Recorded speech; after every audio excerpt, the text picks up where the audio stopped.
Well, hello, Miss Sharon. How are you? So good to see you. I am so pleased to be here, Nancy. Thank you for the opportunity. It's a pleasure to have you. So I hear you have some good news for us. I am actually a candidate in the special election for the 43rd Assembly District. Oh, fabulous. And in the 43rd District, it covers the areas of Crown Heights, Mm-hmm. Prospect Leopards Gardens, Mm-hmm. a smidge of Flatbush, Mm-hmm. and a slice of East Flatbush. Okay, so we have a picture of Crown Heights right here, the 43rd district, and it covers a lot, all the way up to Atlantic Avenue, Almost Atlantic Avenue. That looks like like like it borders, right? Bergen Street Oh, or oh, Dean almost Street. right. And then as far down as almost close to Erasmus, almost East Flatbush. Well, further because that's close to Erasmus. Erasmus is just out of the district, so Okay. that's probably Linden Boulevard, Okay. Martin Street. What are some landmarks in the 43rd So district? one of my favorites is one that I grew up in Crown Heights. Mm-hmm. So the Brooklyn Children's Museum, Mm-hmm. so that wonderful park behind it, Broward Park, right? Okay. And they've done some renovations on it. So there's a skate park, right? Oh, Which okay. I had to tell my nephew under no circumstances was I going to be the one to buy him a skateboard. But it's a nice mix because you have the educational component Mm-hmm. and you have the recreational component. The places for old people like me to sit on the bench and just watch the dogs in the grass and just, meditate. Okay.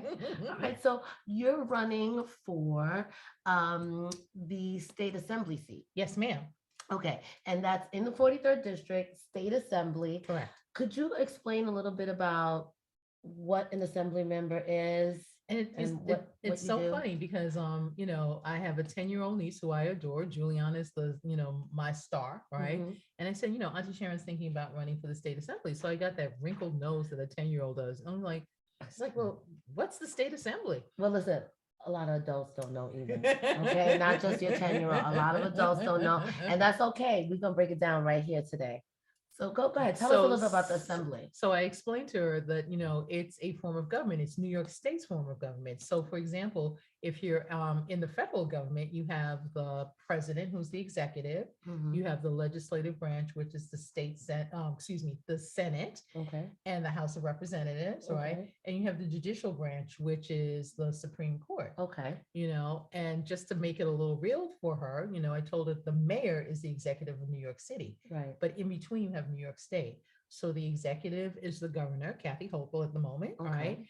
And you have the state senate, which is the upper chamber of the Okay. legislature, and then you have the state assembly, which is the lower chamber of the legislature. Okay. Okay. And then you have the judicial branch as well. Absolutely, the Court of Appeals. Okay. And so, okay, so perfect. So you're sort of in the middle. What is the assembly member's superpower? The superpower is to herald resources towards the community vis-a-vis the budget and legislation. Okay. And legislation is awesome because it often comes out of a concern or an issue within the community Okay. that needs a redress that's legislative. They Okay. need a law. Is that what it means by passing bills? When you pass bills, yes, because you write bills and bills address a specific issue, Okay. a specific subject, Okay. right? So can you explain an assembly member's, we understand that you're working for the state, Mhm. but could you sort of explain sort of a good example of what an assembly member's power could be? Or can you tell us a story about how an assembly member used Mhm. their power to Okay. change things in our community? Okay, so I'm going to use something that was very successful in the past, and Okay. I'm thinking of seeing something on the horizon. So, Okay. for example, one of the reasons I became involved in Community Board 8, Youth and Education Committee, is that I observed that a lot of the people that were going to the state penitentiary, were incarcerated upstate, Mhm. came from school districts that had poor educational outcomes. So I thought there was some sort of correlation between education and the state penitentiary. Mhm. When Congressman Jeffries Mhm. was in the state assembly, right, Mhm. he made another observation. A lot of the state prisons are upstate. And when they conducted the census, the people that were residing in or were incarcerated in, they were counted towards the population upstate and not downstate where they oftentimes came from, right? Okay. So over a 10-year period, you have a larger number upstate, which means they can get more resources. Right. And we were lacking resources for when those who were in the state penitentiary upstate returned home. Okay. So basically what was happening, so the census counts the Exactly. population, and then they were counting people that were in prison upstate as putting that money upstate. Correct. And so the assembly member was able to pass legislation to Right. change that and to Exactly. say, hey, if you come out of Brooklyn Right. and you go into the prison system, your the monies that if you're counted, it comes back to Brooklyn. Exactly. Okay. Exactly. Okay. And that's, that's so necessary for supportive services, because if you can't find a job or find housing, Right. the chances increase that you might recommit, Okay. and that's just cycling back into the state prison system, which is no good. Okay.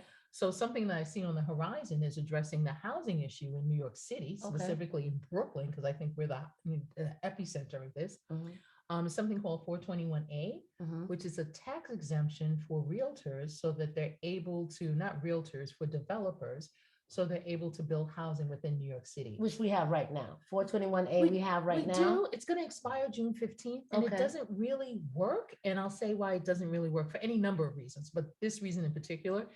Generally speaking, the developments are 80% market, 20% so-called affordable, right? Mhm. And that's really not meeting the housing needs of our community.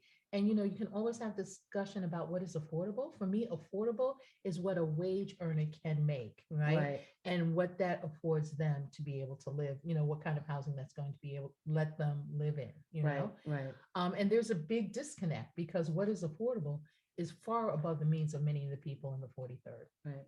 You mentioned that you were born in I Crown absolutely, Heights in the yeah, district. I said, well, I was wondering, what is your connection with this district? So I was raised in this district, right? I Mhm. was born a little bit outside of the district in a hospital that doesn't exist anymore, St. Mary's Hospital, right? Mhm. And one of the big issues is healthcare, Mhm. and we have two hospitals that actually lie within the district. Mhm. Kings County Hospital and Uh-huh. SUNY Downstate. Okay. SUNY Downstate, State University of New York.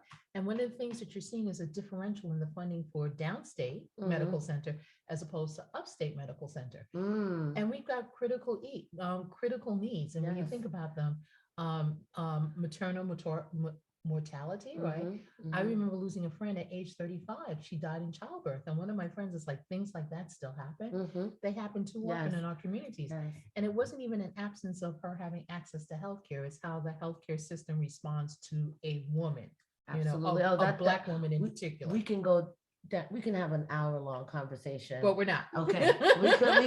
You might have to come back so we could talk about the healthcare. But so how would you tweak? What would you do for housing? Because you talked about the fact that your family came here. So, so my parents are Jamaican immigrants, Mhm. right? And my mother will proudly tell you all the time that she lived in Brooklyn, she had one zip code. Mhm. So this is what they meant.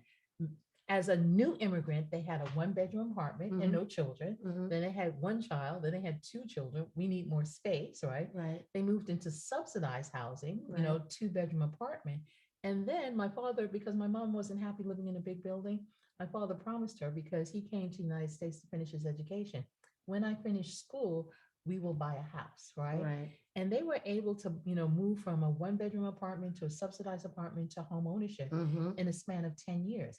That ladder doesn't exist anymore Mhm. within the Mhm. community. Mhm. And when you have that kind of ladder, it's very stable. And what you have in other communities, you have children that return to the community that they can raise their children. And you have that whole communal thing, that Mhm. intergenerational thing, which is Right. important for culture and stability. Right. My son didn't come back after college. Oh, He no. went to school in DC and did not come back. He didn't find New York to be affordable Oh, it's to absolutely. come back. We're losing, he was born, raised, educated, went to Midwood High School like yourself. Right, right. And said, I don't want to have roommates.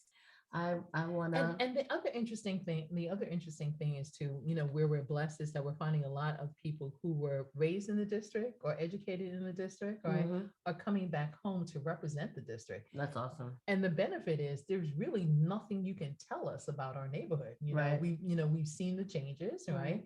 Good, bad, and indifferent, Right. changes in policing, changes in affordability, and Right. and you don't even realize you're observing affordability in an affordability problem until you notice in the spring that neighbors that you used to see walk their dogs aren't walking their dogs in the Right, neighborhood. right, And when you go deeper in Brooklyn, you run into them. So it's just saying that it's like, people are moving, there's displacement happening. right. That's the No, easiest way to definitely, say it. definitely, definitely. And people and institutions, there are a lot of businesses that have left too, Right. because they're no longer to be able to afford the commercial rents, but So, that's a whole story. so I'd like to bring it back to where it fits within the assembly and how you can tweak these changes. What is the process?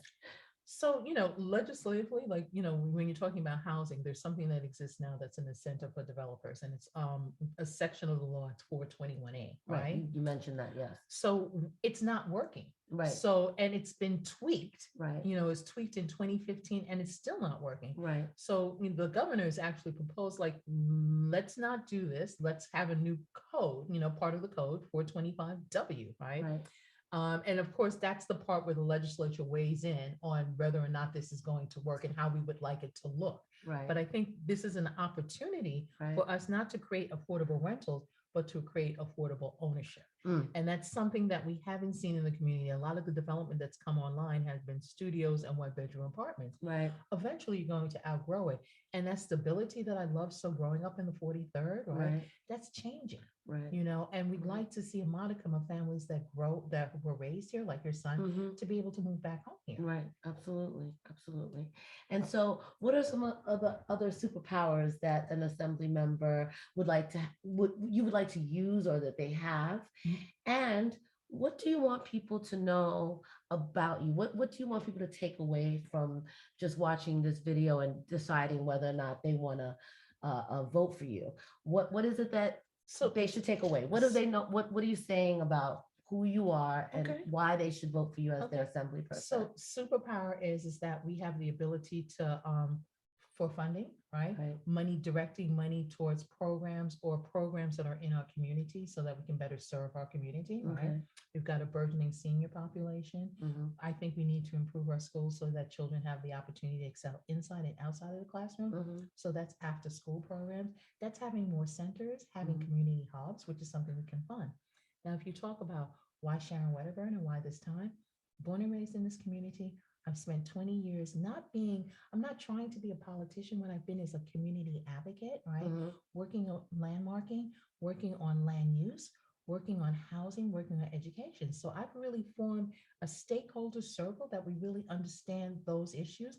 And those are people I can go back to and say, this is how we're going to make things better in our community. Because we know it's wrong, but I'll be the person that will be the champion, the advocate, the largest bark.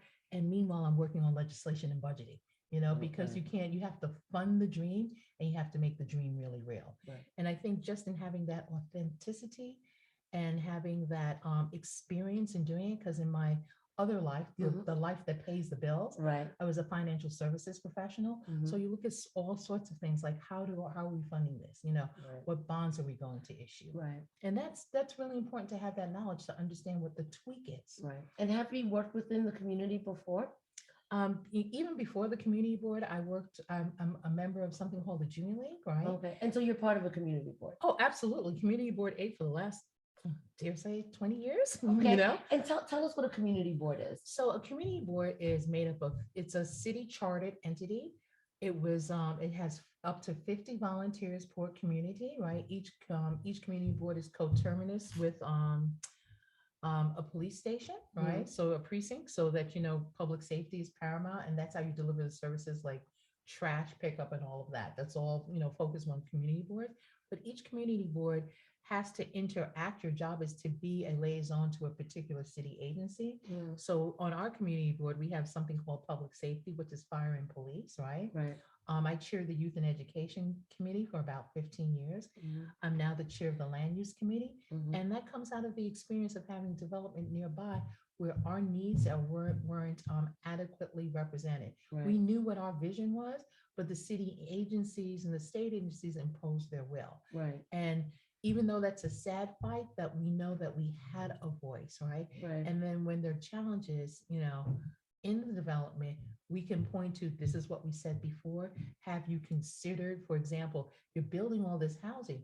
Do we have the infrastructure, the water, the sewer, the gas, the electricity to be able to maintain this? Right. Okay, that's amazing. And so what are some of the things you've done on the community board that you're really proud of? um, with the community board Yes. advocating for a middle school, right? Oh, nice. Because the community identified that there was a desire for a progressive education, right? And we didn't have a middle school that met those needs. So collaborating with one of the community education councils in Okay. that particular area, because what the Department of Education wanted to do was co-locate a charter school. And we specifically had said that we wanted to have that middle school. And this is how you know things are working well. This is their fourth year. They just graduated their first class, right? And the demand is high, and people are willing to travel from one side of the district to the other side of the district, or have their Just to go to children that travel school. to go to that school. Oh, wonderful. So, you And know, and there's there's a need. I think a lot of people feel like there's not enough middle schools throughout the city almost. There's a lot of elementary, there's high schools, but not a lot of middle schools. And you know, part of it, because once upon a time, one of the reasons why we have such big schools in the district was that it was K-8 education. But Okay. when you think about it, Oh, middle that's school right. years are just so important. You Right, know, right. you know, you're making that adolescent transition, and that's when you learn how to really identify what you're interested in and how to really study. Okay. You know, so it's important. Would you recommend people to join their local community boards, and how do you do that? So it's each community board, you can be appointed by the borough president or the city council person. There's an application, I think it's live right now, Right. Through the borough president's office to Okay. apply. Okay, so you have to go on the borough president's website. Exactly. Okay, so you find out who your borough president is, you go on their website, Right. and that's how you could be on the board. But can anybody else go? Well, you can be a community member of the committees, right? Okay, And each board has a rule as to how many people can do that. okay. You know, so Is there any public part of the community board? oh honey, we've got committee meetings, we have our general membership meetings, you Okay. know, you have opportunity to learn, like we've had a lot of land use issues, right? Mhm. So now we have the opportunity to you know, have teachings. Right. You know, this is ULURP 101. Right. ULURP is Universal Land Use Review Process. And that's Okay. how you bring new projects online. So anyone can basically go to Absolutely. a community board. And can I tell you something else the community board does? Mm. If you have an issue with an agency, right? If you know, like they haven't picked up your trash and you call 311, right? 311 has a complaint number. It is actually the community board staff that resolves those issues, because we have 50 volunteers, but we have an office with the staff. Wow, wow. Okay. Wow. Is there anything else that you want us to know? I would love for people to know how they can get in touch with you if they Oh. want to volunteer, donate money. And this is a special election. So It is this a special election. When is So this happening? it's going to happen March 22nd, which is in pretty short order. The previous office holder vacated the seat. Right. So if you want to get in touch with me, you know, my Instagram is Ms. MS_Wedderburn, which I know it's a mouthful, so I'll spell it. WEDDERBURN, right? I'm on Facebook, Sharon Wedderburn. You can, my website is about to debut, which is Vote Sharon Wedderburn for the 43rd. And then my email address, and I know, Nancy, too many words for this, right? Vote Sharon Wedderburn for the 43rd AD@gmail. And I have a phone number for people that don't like using these newfangled ways of getting in contact with people. Right. 347-352-0762. Fantastic. All right. Well, I just got it to come up. Oh. So let's give that number a shout out again. Okay. If you want to volunteer for my campaign, call me at 347-352-0762, or you can email me, Vote Sharon Wedderburn for the 43rd AD@gmail.com. Yes, and I really like to encourage people, young people. Absolutely. You can put it on your resume. Well, not only that too, you get because I remember working an election a few years ago, and the candidate that we were working with won that office, won that race. And there was a gentleman in high school, he's 15 or 16 years old back then.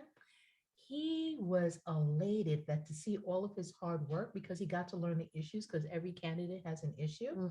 He learned to engage in the campaign process. And, you know, sometimes it's passing out palm cards, sometimes it's making phone calls, right? Right. And he asked every time, like while he was in high school, because he was brought in by a teacher, Mhm. when's the next campaign for me to volunteer? Right. What can I do? How can I get this done? Right. And he helps explain to his friends what the civic process is, what the Right. civic engagement process is. It's Right. from the ground up. It's really about power for the people. And the people want to elect somebody that's going to always represent their needs. Okay. Always. Well, you sound like you'd be a fantastic representative. Thank you, Nancy. I wish you the best of luck. March 22nd. March 22nd. Come out and vote. Come out and vote. March 22nd, 43rd District. Thank you so much, Nancy. Have a great afternoon. You too. It was a pleasure. Thank you. Likewise. Bye. All right. Bye.